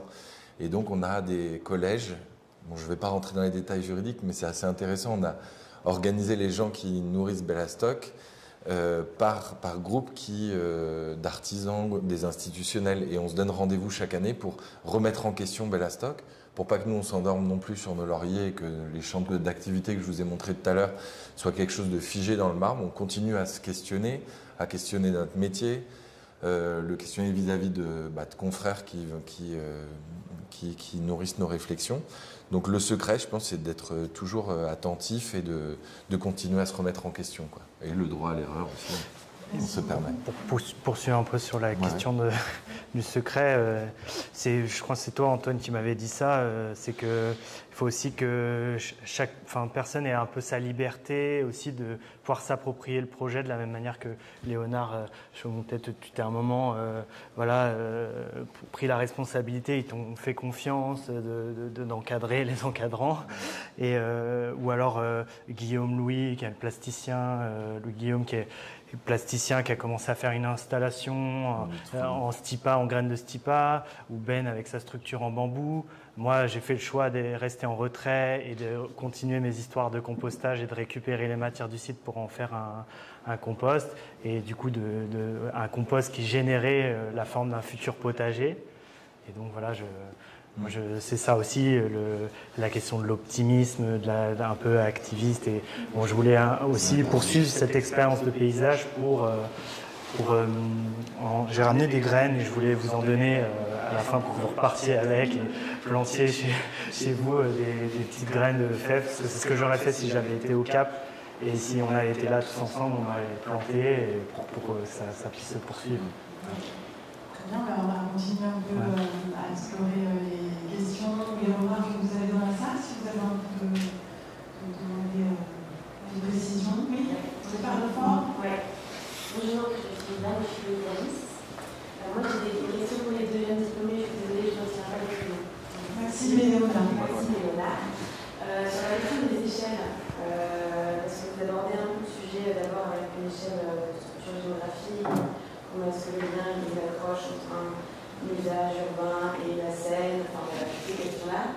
Après, il y a la question du parc, de son usage et de sa possibilité de faire meilleur tout ça, avec ce qui est autour. Et après, vous parlez vraiment de dessiner des chemins et de faire des bordures. Et du coup, je me pose la question de est-ce que vous avez un petit peu travaillé sur. Est-ce que ces chemins ils peuvent s'accrocher à une limite du parc? Est-ce qu'une bordure c'est intéressant à dessiner ou pas? Est-ce que quand on fait un chemin, c'est pas plus travailler les bords? Je parle d'une manière ouverte, mais j'avais cette question-là. Et j'avais une autre question, mais je ne sais plus comment le nom. Léonard. Ah oui, C'est bon. C'est la question du broyat que tu as utilisé, qui est vachement bien. Ouais. C'est quoi qu'on va faire? Comment pour le... Je vous laisse d'abord répondre peut-être. Oui, alors merci pour cette question. Je pense qu'il faut d'abord revenir bien en amont sur le festival. C'est-à-dire que le mot festival et la manière dont ça se passe dans le temps nous a évidemment pas fait faire du paysage, et c'est ce qu'on n'a pas arrêté de leur dire, c'est que vous allez jardiner et vous allez faire des prémices, on va vous emmener vers les prémices de ce qu'est le paysage. Ce qui ne veut pas dire qu'ils n'ont pas fait formuler un paysage, dessiner un paysage, mais ils n'ont pas fait du paysage. Je ne sais pas s'il y a une différence, c'est peut-être compliqué, mais en tout cas, il y a forcément l'échelle de temps qui nous a contraints énormément, et donc si on avait fait un travail de paysagiste, parce que du coup je pense qu'il faut aussi montrer ça, c'est pour ça que là on intervenait aussi en tant qu'encadrant, et que le mot encadrant prend peut-être plus de sens, c'est qu'effectivement on serait allé probablement beaucoup plus en amont, plusieurs fois en amont, il y aurait eu un temps de dessin, de chantier, de dessiner tel qu'il a été fait, donc de retour. Et là, pour l'instant, on est venu en amont pour prendre connaissance du site, et ensuite il y a eu les 3 jours où ça a été extrêmement intense. Et c'est pour ça qu'on parle de festival, et forcément, festival et paysage, ou jardinage, c'est des choses qui sont à mettre ensemble, qui moi me questionnent. La forme festival est forcément questionnante.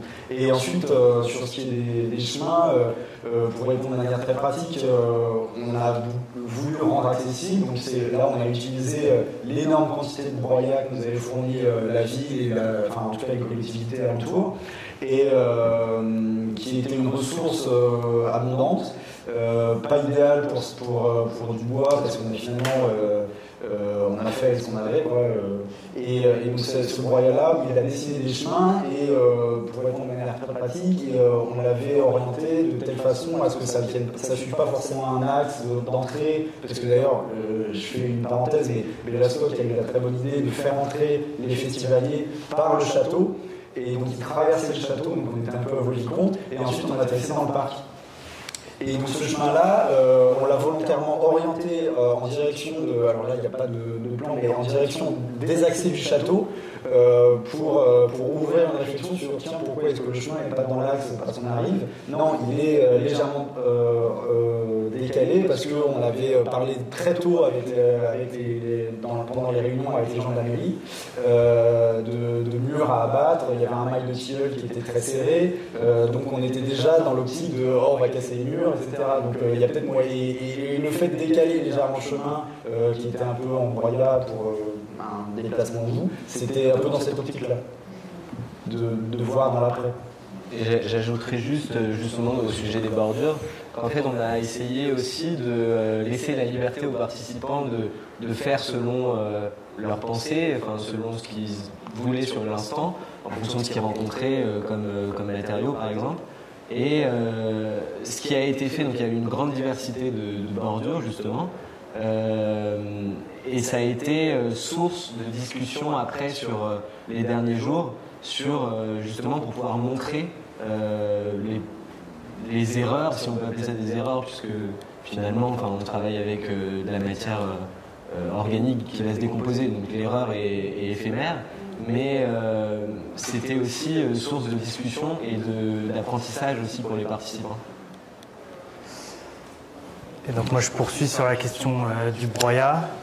La première fois que j'en ai utilisé, c'était quand je travaillais à l'atelier d'architecture autogérée. J'avais travaillé sur le 56 rue Saint-Blaise, et il y avait Agnès Sourisseau, qui est une paysagiste qui travaille sur la régénération des sols, avec qui j'ai déjà collaboré, qui avait travaillé avec cette technique.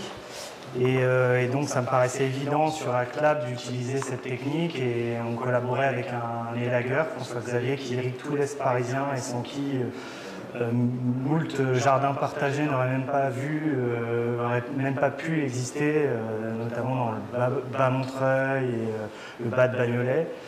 Et le ACLAB du coup s'est formé comme ça à partir de tailles d'élagage de conifères, de feuillus, de différentes choses de jardin qui avaient été récupérées, amenées sur place.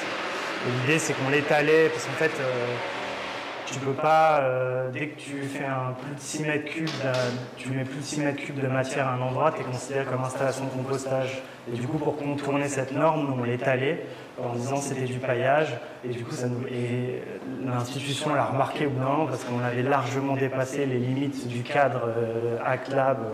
La SEM, à un moment, a un peu tombé sur Bellastock en disant ah, mais là, il y en a trop, quoi. Va falloir rassembler et tout ça parce que c'est en train de se transformer vraiment en forêt. Je ne vais pas montrer les dernières images, mais il y avait des arbres qui faisaient 5-6 mètres. Il y en avait même un qui avait renversé une des baignoires, qui s'était enraciné, qui était passé à travers le trou de la baignoire et qui. Voilà. Mais du coup, le paradoxe sur le Cap, c'est que du coup, on a fertilisé les allées. Et du coup, le travail, ça va être comment on va appauvrir les allées ou maintenir, avec le service de la ville, maintenir ouverts les passages et continuer à fertiliser, entre guillemets, les lisières pour que ça puisse continuer à pousser. Parce qu'en fait, on a fait exactement l'inverse. Il aurait fallu mettre un matériau plus pauvre sur l'endroit des allées. Et finalement, on a enrichi les allées. Donc c'est potentiellement sur les allées, il y avait beaucoup de branches de chêne qui faisaient 1,50 m, 2 mètres, enfin, donc un matériau qui était difficilement utilisable avec beaucoup de feuilles, ça servait à faire des ramets. Mais c'est pour ça que moi j'ai commencé à couper des tilleuls et des tiges pour qu'ils aient un peu de diversité de matériaux. Il y avait des souches, des branches, du broyat et ces tiges de tilleul qui permettaient un peu plus de structurer le site. Est-ce qu'on peut parler aussi un petit peu de cet urbanisme de transition et des maîtrises d'ouvrage et du monde politique? Parce qu'effectivement, on peut aussi féliciter quand même ceux qui sont derrière l'ouverture de ce site, qui nous laissent agir. Et on est quand même dans un cadre qui s'améliore aussi avec les projets de loi d'artificialisation qui commencent à rentrer dans le code de l'urbanisme. Il est quand même dans l'air du temps, du sourcing, du recyclage, du renfort. Du coup, là-dessus, est-ce que tu peux nous dire quelques mots sur vos expériences? Là, vous faites des études de transition de territoire, vous travaillez un peu avec les maîtrises d'ouvrage dans ce domaine-là? Ouais, alors il y a malheureusement pour certains c'est un engagement pour développer leur territoire, donc il y a une vraie volonté de mobiliser Bellastock. Pour d'autres, c'est aussi pour faire passer la pilule et pour certains projets urbains puissent être acceptés. Donc voilà, on essaie aussi de faire le tri avec l'expérience. On voit un peu quand est-ce que Bellastock est appelé, mais il y a beaucoup de maîtrises d'ouvrage très volontaires qui s'engagent pour qu'il y ait des projets de développement qui aillent dans ce sens, notamment avec Seine-Saint-Denis Habitat, avec qui on collabore très bien, où on a carrément mixé nos deux domaines de compétences. Je vous donne un exemple pour que vous puissiez vous figurer un petit peu. On est au Clos Saint-Lazare, dans le 93. Il y a, donc c'est à Astin, il y a des tours qui vont être démolies. Certaines sont déjà démolies. Et il y a des espaces publics à refaire dans le cadre du renouvellement urbain. On a proposé de récupérer les matériaux issus des déconstructions des tours. Sur une des emprises d'une des tours, on a créé un site, un jardin, qu'on a aussi fait avec Léo, sur lequel on a développé des prototypes. Donc on a la partie réemploi qui se fait directement dans le quartier. On a aidé au montage d'une association habitante dans le quartier qui s'empare du lieu tous les étés et qui programme, ce qui fait que les prototypes sont intégrés dans le parc et il y a toute une programmation estivale qui permet de créer du lien avec les habitants. Et en parallèle, ce qu'a fait Léo, c'est qu'il a formé des salariés de la régie de quartier pour qu'ils puissent travailler sur la taille de pierre et la revalorisation du béton. Donc on a réussi à, depuis l'expertise réemploi et cette matière qui circule sur un territoire, créer une plus-value sociale et économique qui permet de aussi valoriser le territoire d'action, tout en ayant des habitants qui peuvent venir suivre, comprendre comment cette matière finalement va rester sur place et quel levier ça a eu dans le cadre du développement du clos. Donc on a vraiment des maîtrises d'ouvrage qui sont prêts à aller loin avec nous. Et oui, c'est assez rassurant. Et la mairie d'Évry-Courcouronnes, finalement, est bien engagée à nos côtés pour que cette école voit le jour. Ils sont facilitateurs, ils sont assez agiles, enfin du moins. Et c'est marrant, je voulais rajouter une anecdote. Le maire, quand il est venu, les habitants lui ont dit c'est dingue ce qui est en train de se passer, bravo. Et le maire a dit ouais, moi aussi je suis en train d'atterrir. Ce qu'ils ont fait, c'est magnifique, mais je suis en train de réfléchir, moi, en tant qu'élu et gestionnaire des services techniques, comment est-ce que je donne suite à ce que vous venez de faire. voilà, il dit je vais devoir atterrir. Donc là, on est dans les bilans, on va discuter avec lui pour voir comment est-ce qu'une mairie s'empare d'un parc préfiguré par 300 personnes en chantier. Et il nous disait, on va prendre à bras le corps ces sujets. Et aujourd'hui, le max que fait la mairie, c'est la tombe différenciée, mais on n'est pas encore au stade de réfléchir à un parc qui vient de naître sous vos mains, quoi. Donc c'est intéressant, je pense qu'on va bousculer pas mal les codes de cette mairie. C'est aussi l'intérêt pour eux d'accueillir une école avec autant de créatifs qui sont prêts à donner de leur temps et de leurs idées pour la mairie. C'est dedans, je pense que c'est un plus. Autre question, Marc? Oui, moi je suis urbaniste, c'est très intéressant ce qui vient d'être dit sur l'accompagnement aussi du projet dans le temps et de mobiliser les habitants, de s'approprier vraiment, d'accompagner le projet dans le long terme. Et j'aimerais bien savoir si, pour le cas d'Evry, Bellastock reste donc présent dans les discussions avec la mairie, dans le temps aussi. Ouais.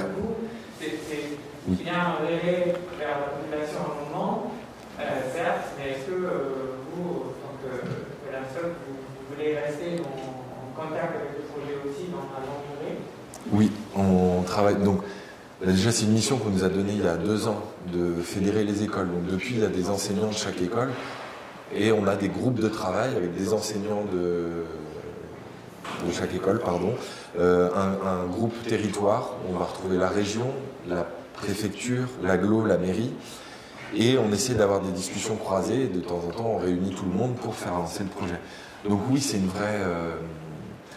une mécanique assez complexe parce qu'il y a de forts enjeux. C'est quand même une espèce de 7e école, un complément aux écoles d'architecture et aux écoles de paysage pour qu'on puisse se croiser.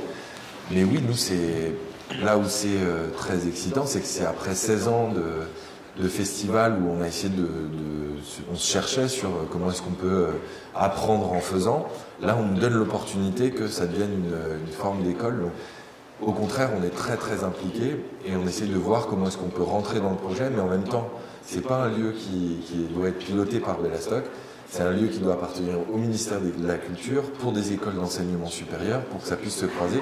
Donc nous, à terme, il faut aussi qu'on réussisse à donner les clés pour que le projet vive et que par contre, le CAP appelle Bellastock pour créer des événements ouverts au public, tout ce que vous avez vu à l'image, cette ingénierie pour faire parler d'architecture, pour que ça soit une écologie joyeuse, accessible, et qu'on emmène les habitants de Évry-Courcouronnes sur ce site. Mais à terme, il faut qu'on arrive, nous, à s'effacer petit à petit pour que ça devienne un vrai outil d'école. Oui, et je rajouterais aussi qu'il a été assez impressionné parce qu'il y avait aussi le côté ils vont toucher au parc, qu'est-ce qu'ils vont faire, et le maire avait l'air d'être plutôt très satisfait, d'après ce que j'ai compris, parce que moi j'étais pas à ce moment-là. Et je pense que le danger, c'est aussi dans ces travaux assez fins, ou en tout cas le risque, c'est de se dire effectivement il y a Bellastock, il y a des paysagistes bénévoles, on peut déplacer des branches et faire le truc, et sans investir d'argent. Et je pense qu'il ne faut pas que ça devienne un prétexte, parce que je pense que ça peut être aussi utilisé à ces fins-là, à ne pas investir dans le paysage. Et il faut bien qu'effectivement, il y a la question de la transmission, et il faut aussi que ça reste ce type de chantier des prémices ou une manière d'entrer dans le projet de Bellastock et aussi dans le projet de paysage.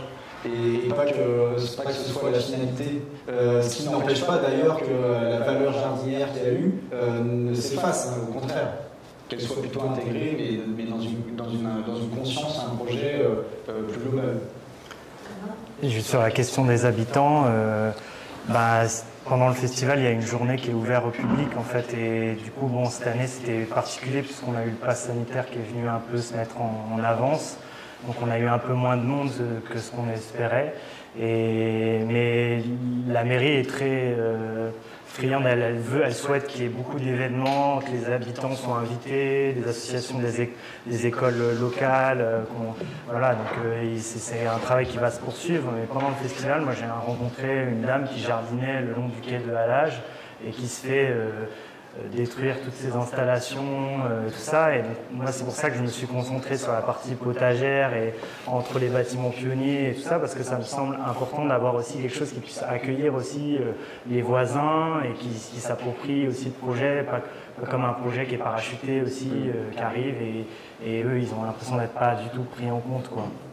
Voilà. Donc, j'essaie de venir au-devant de ça. Vous avez d'autres remarques? Non? Alors donc, on va bientôt clôturer. Les prochaines conférences, justement, on va avoir certainement Agnès Ruisseau. Donc c'est bien parce que ça passe. On va parler encore du Broyat, qui est peut-être, comme je l'ai dit tout à l'heure, une espèce de source de forêt. Oui, bah, c'est du carbone sous forme qui se transfère dans le sol par les champignons, les bactéries c'est de la forêt concentrée, quoi. Et donc voilà aussi Jean-Christophe Nani, l'agence CN+, et puis il y aura aussi une conférence sur le bouquin qui vient de sortir qui s'appelle L'héritage de le nôtre, qui est un condensé en fait d'un colloque qui avait eu lieu en 2013 et qui je peux bien rappeler aussi dans sa fabrication.